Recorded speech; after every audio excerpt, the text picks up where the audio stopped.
சங்கடகர சதுர்த்தி விரதத்தின் சிறப்புகளும் பலன்களும் பற்றி பார்க்கலாம். விநாயகப் பெருமானை வழிபாடு செய்வதற்கு பல விரத தினங்கள் இருந்தாலும் விரதத்தில் மிக சிறந்ததும் சங்கடங்கள் அனைத்தும் தீர்க்கக்கூடிய சங்கடகர சதுர்த்தியில் விரதம் இருந்தால் அளவு கடந்த ஆனந்தத்தை அடையலாம், சகல சௌபாக்கியங்களையும் பெறலாம்.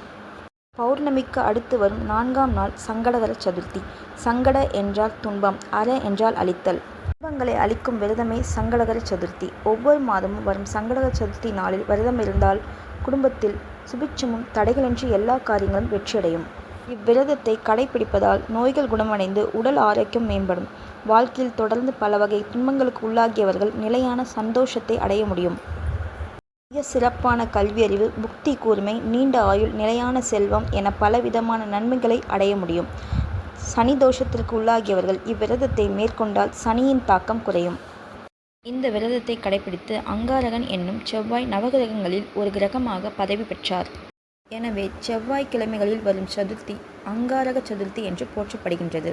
சிவனை பிரிந்த பார்வதி சங்கடகர சதுர்த்தி விரதமிருந்து மீண்டும் கணவரை அடைந்தார். பாண்டவர்கள் கௌரவர்களை வென்றதும் இந்த விரதம் இருந்துதான். நாம் செய்த கர்ம வினையின் பயனாக வரும் எல்லா விதமான இன்னல்களையும் போக்கி அளவில்லாத நன்மைகளை தருவதால் இந்த விரதம் சங்கடகர சதுர்த்தி விரதம் என்று போற்றப்படுகிறது.